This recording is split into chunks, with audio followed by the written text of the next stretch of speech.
2 நாளா நம்ம நிறைய எலெக்ஷன் பத்தி பேசுனதை தாண்டி திவ்யா சத்யராஜ் அவர்கள் பேசின ஒரு ஒரு காணொளி வந்து ரொம்ப விமர்சிக்கப்பட்டும் அதுக்கு ஆதரவு தெரிவிச்சும் சில பேர் வந்து பதிவிட்டுட்டு இருக்காங்க. அது நமக்கு பெருசா பிரச்சனையா தெரியல. ஏன்னா அவங்க பேசினா சில ஆயிரங்கள் அவ்வளோ பேர் தான் போய் சேரும். ஆனால் அதை ஆதரித்து அவங்க சொன்னதை வந்து சப்போர்ட் பண்ணி நடிகர் திரு சத்யராஜ் சார் அவர்கள் பேசுனது வந்து ரொம்ப முக்கியமான விஷயமா பார்க்கப்படுது. ஏன்னா ஈஸியாக 1 கோடி பேருக்கு போய் அந்த விஷுவல் சேர்ந்துருக்கும், அவர் சொன்ன கருத்து போய் சேர்ந்துருக்கும். சார் நீங்கள் பெரியாரிஸ்ட்டுன்னு லாஸ்ட் ஜென்ரேஷனுக்கு தெரியும் சார், 90s கிட்ஸ்க்கெல்லாம் தெரியும். இப்போ இந்த ஜென்சி கிட்ஸ்க்கெல்லாம் நீங்கள் பெரியாரிஸ்ட் அப்படின்னு தெரியாது. அண்டு பெரியாரிசம் அந்த கொள்கை என்னன்றதெல்லாம் கூட அவங்களுக்கு தெரியாது. ஸோ நீங்கள் உங்கள் மகள் திவ்யா மேடம் சொன்னதாகட்டும், நீங்கள் சொன்னதாகட்டும், அது வந்து அந்த கருத்து தப்பு சார். அட்லீஸ்ட் நான் சொல்கிறது சில லட்சங்கள் மக்களுக்காவது போய் சேரும். அதனால் இதை சொல்கிறேன்.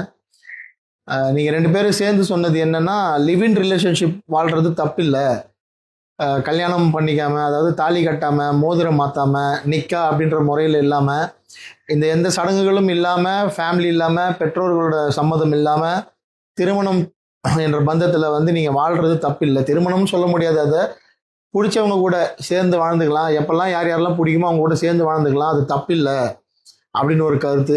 இதை தாண்டி இன்னொரு அபத்தமான கருத்து, குழந்தை பெற்றுக்கலாம், கல்யாணமே இல்லாமல் நீங்கள் வந்து லிவிங்கில் யாரோட தேவையும் இல்லை, சயின்டிஃபிக் முறையில் கூட நீங்கள் குழந்தை பெற்றுக்கலாம் அப்படின்னு வந்து சொல்லியிருக்கீங்க.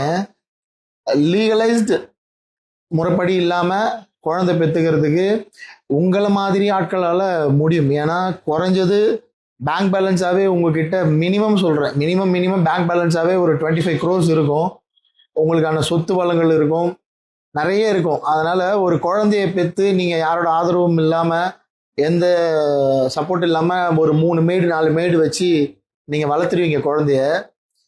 ஆனால் சாமானிய மக்களாக வாழ்கிறவங்க உங்கள் கருத்தால் ஈர்க்கப்பட்டு இன்ஃப்ளூயன்ஸ் ஆகப்பட்டு, இவங்களே இவ்வளோ பெரிய ஆர்டிஸ்ட்டு, இவங்களே இப்படி சொல்கிறாங்களே அப்படின்னு சொல்லி அவங்க வந்து கல்யாணமே பண்ணிக்காமல் யாராவது ஒரு ஆணோட லிவிங் ரிலேஷன்ஷிப்லேருந்து ஒரு பொண்ணு வந்து ஒரு குழந்தைய பெற்றெடுத்துட்டு பின்னால் ஏதோ பிரச்சனையாகி கல்யாணமாகி முறைப்படி சொந்த பந்தத்தை கூடி கல்யாணம் பண்ணுறவங்களே 1000 சண்டை சச்சரவுகள் எனக்கு உட்பட ஃபேஸ் பண்ணிட்டு தான் நம்ம அடுத்த நாள் கடந்து போகிறோம். அப்படி இருக்க சூழலில் நீங்கள் எந்த பாண்டிங்லேயும் இல்லாமல், எந்த பந்தமும் இல்லாமல், வெறும் பிடிச்சிருக்குன்னு வாழ்ந்துட்டு நீங்கள் ஒரு புள்ள பெற்றுக்கிட்டு அவர் விட்டுட்டு போயிட்டாருன்னா அந்த குழந்தைய யார் பார்த்துக்கிறது? அந்த ஆண்மகன் கொண்டு போய் வச்சுப்பானா? இது வந்து சமுதாயத்தில் சாத்தியமா? பாதிக்கப்பட போகிறது யார்? அந்த பொண்ணு தான். ஒரு மாத சம்பளம் வாங்குற ஒரு பெண்ணாக இருந்தால் அவங்க வேலைக்கு போகிறப்ப அந்த குழந்தைய யாரை நம்பி விட்டுட்டு போவாங்க? ஒரே ஒரு மாத சம்பளத்தை வச்சுட்டு ஒரு சிங்கிள் பேரண்ட் வந்து இப்போ நீங்கள் வாழ்ந்துட்டு இருக்கவங்க கேளுங்க, அது எவ்வளோ கஷ்டன்றது அவங்களுக்கு புரியும். ஏதோ ஒரு சூழலில் வந்து அவங்க டிவோர்ஸ்டாக இருப்பாங்க, இல்லைனா ஏதோ ஒரு சூழலில் அவங்க ஹஸ்பண்ட் வந்து தவறி இருப்பார். ஒரு சிங்கிள் பேரண்ட்டாக ஒரு குழந்தைய வளர்க்குறது எவ்வளோ கஷ்டம்னு சமுதாயத்தில் இருக்கிறவங்க கேட்டு தெரிஞ்சுக்கோங்க.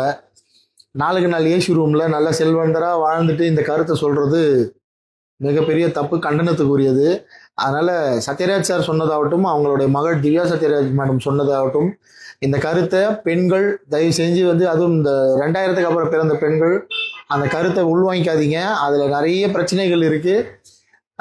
ஒருவேளை உங்களுக்கு அப்படி ஒரு எண்ணம் இது சரின்னு தோணுச்சுன்னா தயவுசெய்து உங்கள் சொந்தக்காரங்கிட்டயோ உங்கள் வெல்விஷர்கிட்டயோ இல்லைன்னா ஒரு நல்ல டாக்டர்கிட்டயோ கன்சல்ட் பண்ணிவிட்டு, நான் இப்படி ஒரு முடிவு எடுக்கலாமா, நான் ஒரு சிங்கிள் பேரண்ட்டாக யாரோட சப்போர்ட்டும் இல்லாமல் நான் குழந்தைய பெற்றுக்கிட்டு வளர்க்கலாமா, என்னால் முடியுமான்னு செக் பண்ணிக்கோங்க. ஏன்னா இது ஒரு குழந்தையோட எதிர்காலம் சம்மந்தப்பட்ட விஷயம். இது கலாச்சாரமோ பண்பாடு அதெல்லாம் தாண்டி ஒரு குழந்தையோட எதிர்காலம் சம்மந்தப்பட்ட விஷயம்.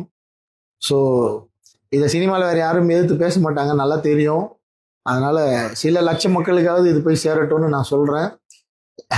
இந்த வார்த்தையால், இந்த விஷயத்தால், இந்த கான்டென்ட்டால் இந்த ஜென்சி கிட்ஸ் தயவுசெய்து இன்ஃப்ளூயன்ஸ் ஆகாதீங்க.